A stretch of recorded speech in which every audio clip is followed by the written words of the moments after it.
Hello friends and welcome back to your official channel BSc nursing classes. So friends, आज हम discuss करने वाले हैं इस वीडियो में osteomalacia. So before starting the video, I request you, if you are not subscribe my channel, please subscribe my channel and support me. So let's start the lecture. In osteomalacia, we discuss about these or the headings. First is introduction, definition, etiology, pathophysiology, clinical manifestation, diagnosis, management. Under the management, we are discuss about the three things. First is medical management, surgical management, and nursing management. So firstly, we discuss about the introduction. Introduction of osteomalacia. Osteomalacia is made up of two words. First is osteo and second is malacia. Osteo means bone and malacia means soft. इसका means ये हुआ कि softness of bone is known as osteomalacia. आप लोगों ने एक word सुना होगा, rickets. Okay, same as rickets osteomalacia भी होता है। अगर यही सॉफ्टनेस बोन का हमें चिल्ड्रंस में देखने को मिलता है, बच्चों में देखने को मिलता है, तो उससे क्या बोलते हैं? रिकेट्स बोलते हैं। अगर यही सॉफ्टनेस ऑफ बोन हमें एडल्ट्स में देखने को मिलेगा तो उससे क्या बोलेंगे? ऑस्टियोमलेशिया बोलते हैं। So osteomalacia is a metabolic disorder. Metabolic disorder means जो हमारा बॉडी में मिनरलाइजेशन होता है, इनएडिक्वेट मिनरलाइजेशन हो जाता है। मिनरलाइजेशन मीन्स होता है कि जो हमारी बॉडी में कैल्शियम, फॉस्फेट लाइक जो मिनरल्स होते हैं उनकी डेफिशिएंसी होने लग जाती है। उससे क्या, उसकी वजह से बोन्स हमारी क्या होने लग जाती हैं? सॉफ्ट होने लग जाती हैं। ये मेनली देखने को मिलता है एडल्ट्स में। एंड एजिंग प्रोसेस के साथ अगर हम देखें तो जो ओल्ड एज पीपल होते हैं उनमें भी देखने को मिलता है।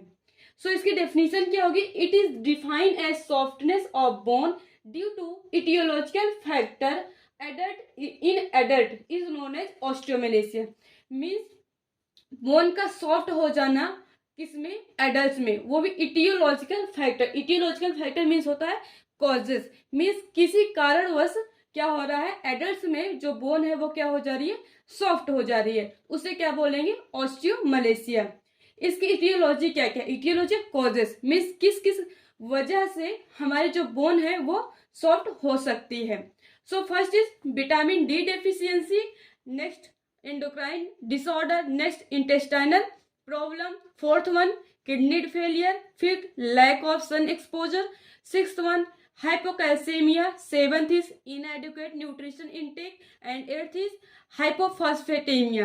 These all are the etiological factor of the osteomalacia. यहाँ पे जो मैंने etiological वर्ड यूज किया गया वो सारे के सारे etiological फैक्टर यही है जो क्या कहते हैं? ऑस्टियोमलेशिया को कॉज करते हैं। तो इसके अंदर हम देखते हैं किस तरीके से जो इटियोलॉजिकल फैक्टर है कैसे कॉज कर रहा है। सो फर्स्ट चीज हमारा विटामिन डी डेफिशिएंसी है। सो विटामिन डी जो है वो क्या करता है? हमारे इंटेस्टाइन में कैल्शियम को एब्जॉर्प्शन में हेल्पफुल करता है। ओके, जब हमारी बॉडी में विटामिन डी की डेफिशिएंसी होगी कहीं ना कहीं हमारी बॉडी में कैल्शियम का एब्जॉर्प्शन भी कम होगा। जब एब्जॉर्प्शन कम हो रहा है, हमारी बॉडी उसको इनटेक कम कर पा रही है, उसका कहीं ना कहीं यूज कम कर पा रही है, तो उसकी वजह से क्या होगा कि कैल्शियम का लेवल डिक्रीज हो जाएगा हमारी बॉडी में। जब हमारी बॉडी में कैल्शियम का लेवल डिक्रीज होगा तो यहाँ पर कॉज होगा सेकेंडरी हाइपोथायराइडिज्म। मीन्स जो हमारा एंडोक्राइन सिस्टम है उस पर कहीं ना कहीं इफेक्ट पड़ेगा और उसकी वजह से जो पैराथायराइड ग्लैंड है उस पर भी मेनली इफेक्ट पड़ेगा। एंडोक्राइन डिसऑर्डर में मेनली जो हमारा पैराथायराइड ग्लैंड होती है उस पर इफेक्ट पड़ेगा। तो उसकी वजह से क्या होगा कि जो पैराथायराइड हार्मोन है उसका जो है सिक्रेशन ज्यादा होने लगेगा। तो क्या होगा? सेकेंडरी हाइपर पैराथायरिज्म कॉज होगा।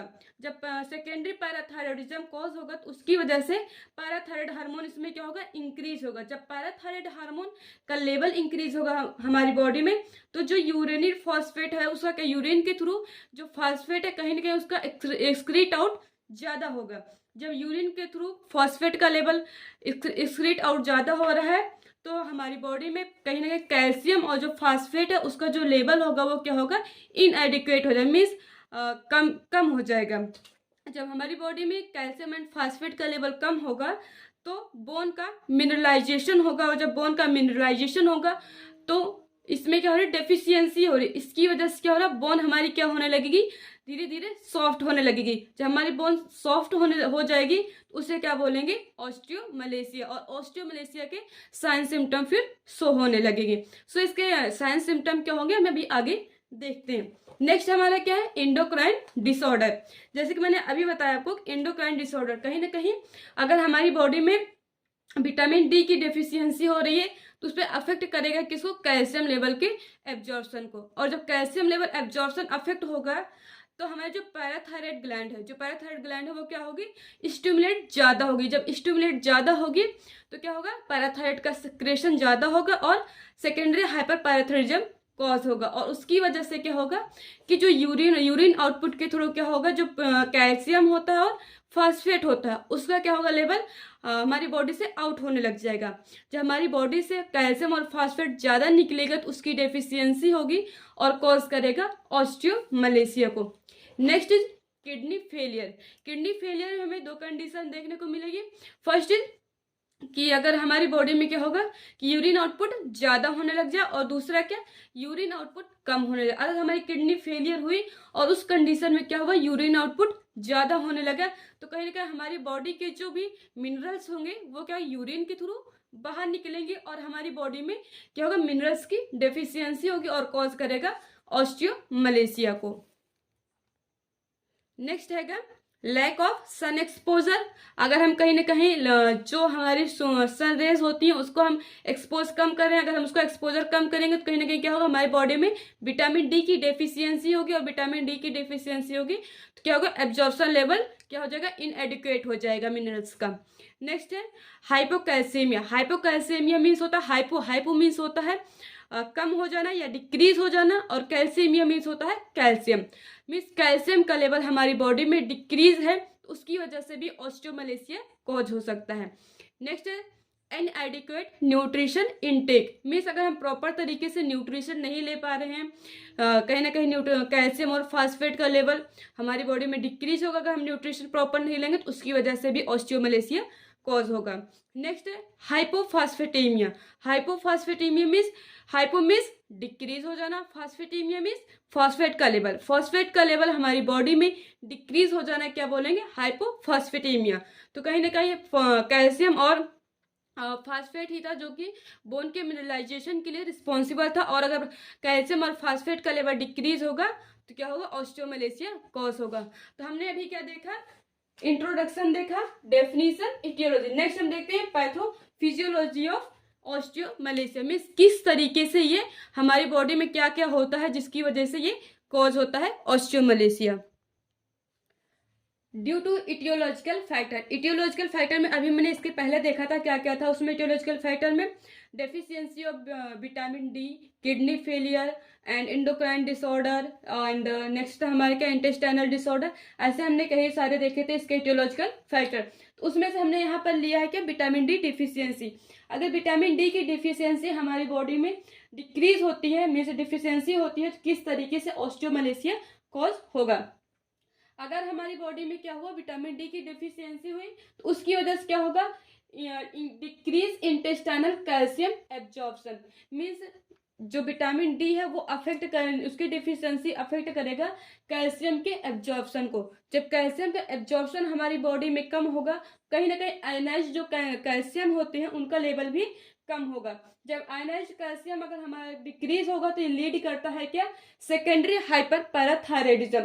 Secondary hyper parathyroidism means hyper means increase हो जाना, हाइपरथायराइडिज्म पैराथायराइड मीन्स होता है पैराथायराइड ग्लैंड्स होती है और वहां से क्या होता है, पैराथायराइड हार्मोन्स का सिक्रेशन होता है। हाइपर मीन्स ज्यादा, जब पैराथायराइड हार्मोन्स का सिक्रेशन ज्यादा होगा तो क्या होगा, पैराथायराइड हार्मोन का लेवल हमारी बॉडी में इंक्रीज हो जाएगा।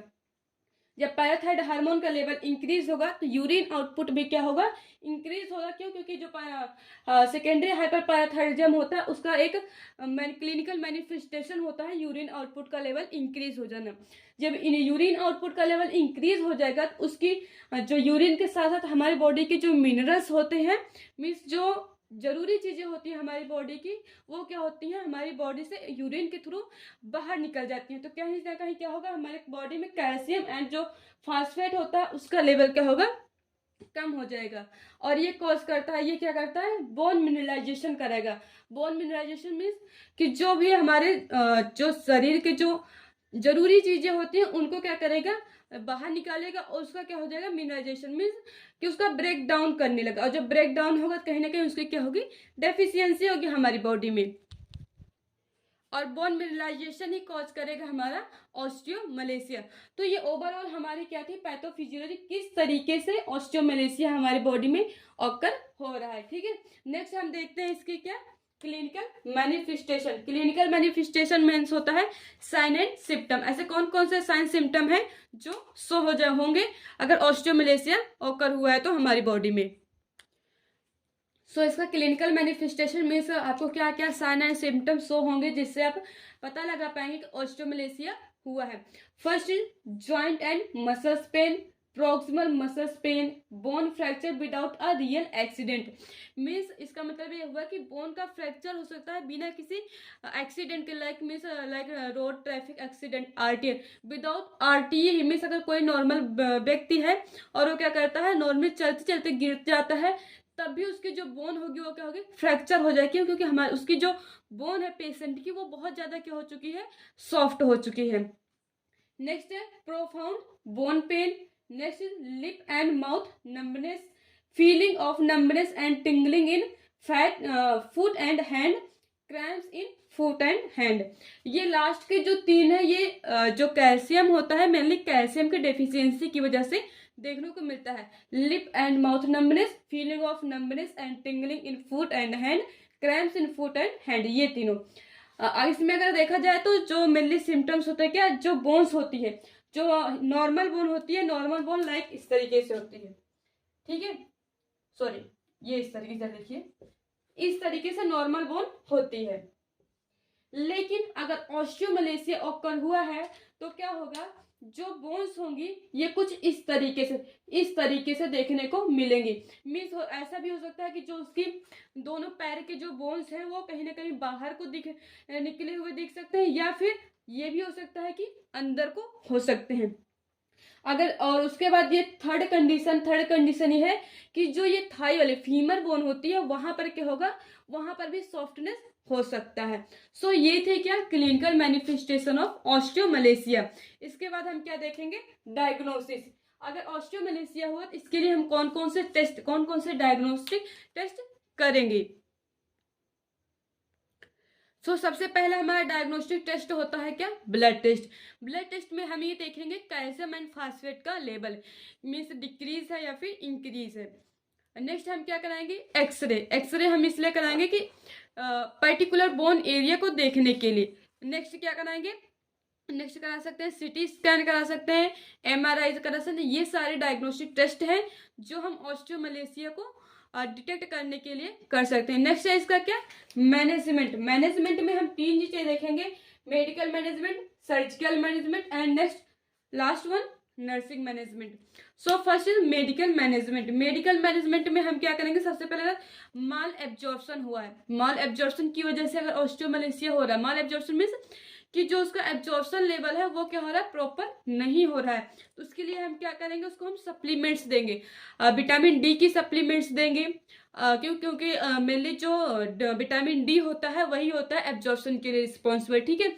तो उसको हम क्या करेंगे, विटामिन डी की सप्लीमेंट्स देंगे, या फिर हम उसको कैल्शियम की सप्लीमेंट्स दे सकते हैं, डायरेक्ट फास्फेट की भी सप्लीमेंट्स दे सकते हैं। नेक्स्ट अगर कोई सीवियर केस है, मीन्स अगर हम देखें कि हमारे एक्यूट कंडीशन नहीं है, क्रॉनिक कंडीशन हो चुकी है, बहुत ज़्यादा कंडीशन खराब है, तो उसमें हम क्या करते हैं, डायरेक्टली एडमिनिस्टर करते हैं क्या, कोलियो कैल्सीफेरॉल करते हैं क्या, कोलियो कैल्सीफेरॉल या फिर एर्गो कैल्सीफेरॉल होता है, और इसकी डोज क्या होती है, 50,000 इंटरनेशनल यूनिट का पर वीक देते हैं, ठीक है। पर वीक कितना देते हैं, 50,000 international unit of Ergo calciferol और कोलियो कैल्सीफेरॉल। इसको हम 8 से 12 वीक तक देते हैं, मीन्स 8 to 12 वीक इसको देंगे। अगर हम डेली डोज की बात करें तो हम डेली डोज में 800 to 2000 international unit of vitamin D3 दे सकते हैं।